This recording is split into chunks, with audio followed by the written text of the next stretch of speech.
This will boost your vocabulary score. It will make sure you get a decent score in grammar. Hi guys! Happy New Year! How's your 2023 going so far? Well, mine is going pretty good. Yeah, except I did a little silly thing.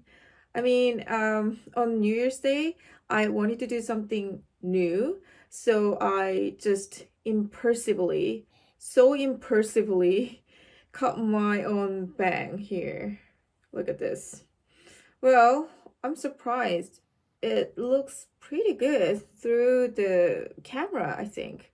But in person, if you look closer, it's quite messy. Well, I don't like it. But, it's just hair. Anyway, so what we're going to do today is to look at how to start the IELTS speaking test perfectly. So, we're going to go through how the test begins and 3 key points you must know in part 1 and 4 criteria you should know to get band score 9. All right, let's get started. So, how the test begins. So, when you're waiting your turn, the examiner calls your name or candidate number. And when you go in, the examiner will speak into a recording device. And the examiner will ask you some basic questions. And the questions are like, can you tell me your full name, please? Then you tell him or her your full name. Oh, my name is Jang Yeon-ji. And the next question, what should I call you? Then you just tell the examiner your first name or your nickname if you have. And the next question, can you tell me where you're from? Then just say where you're from. I'm from South Korea here. And the last question, can I see your identification, please? Then you show your passport at this point. And just let you know, these 2 questions might not be asked. All right? And remember, this is very important. This part of the test is not assessed. So you don't have to make your answers fancy at all. So just answer straightforward. Okay? All right. And then the examiner will say, now in this part, I'm going to ask you some general questions about yourself.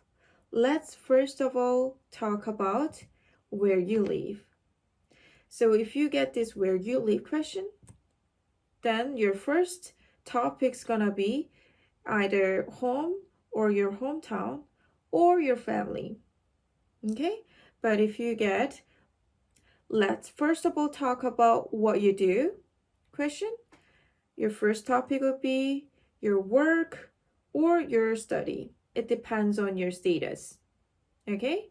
So this is how the part 1 begins.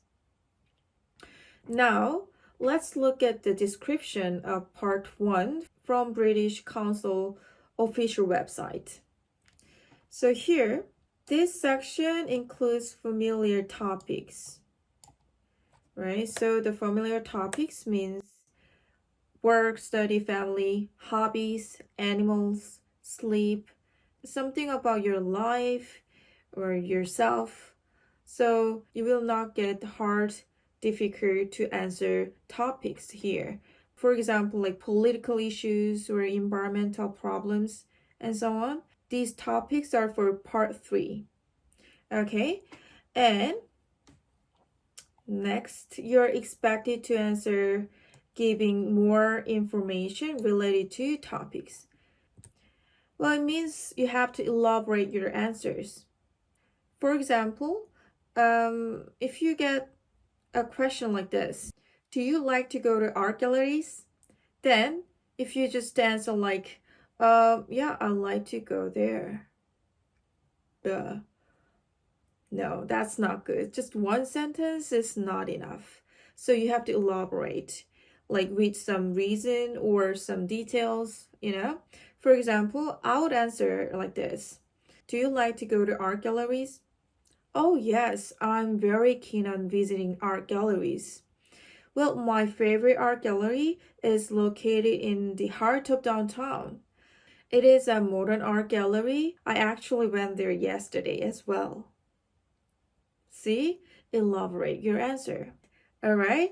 And the last point, take care not to overstretch your responses. So it means do not answer too long. Answer with 2 to 3 or 4 sentences. That's enough. Especially in part 1, long answer doesn't count. It will not boost your score at all. All right? Okay. So next up, we're going to look at the 4 key criteria. It is very important to know because they assess our English based on these 4 criteria. Of course, it is important. So, first of all, they assess fluency. So, fluency means you just don't stop and talking and talking. Yeah, that's the fluency. So, lack of fluency means hesitation, repetition, speak word by word. Well, speak word by word means I like to go to art galleries and something like this. But it doesn't mean that you have to speak fast. Well, speaking too fast is not recommended at all because the examiner might not understand what you're saying and you're likely to make more mistakes when you speak too fast, right? So just keep your pace and try to speak clearly. Okay? All right. And the next one, lexical resource means vocabulary. Well, it doesn't mean that you have to use advanced vocabulary, especially in part 1. That's not necessary at all. Instead, I recommend you to practice using synonyms.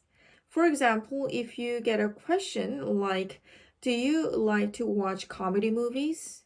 Then I would answer like this.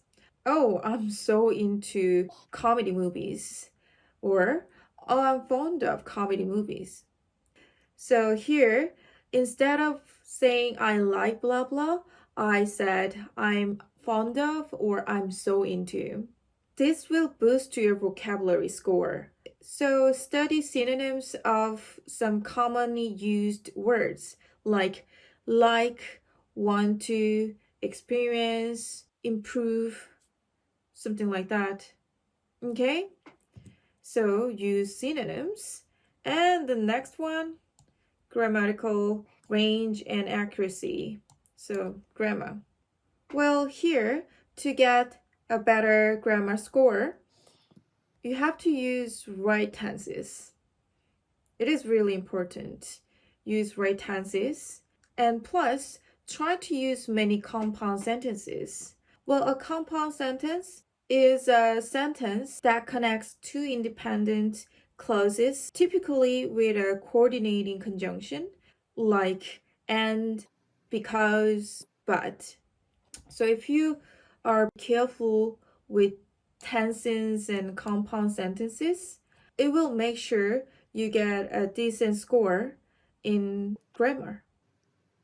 Okay, and the last one, pronunciation.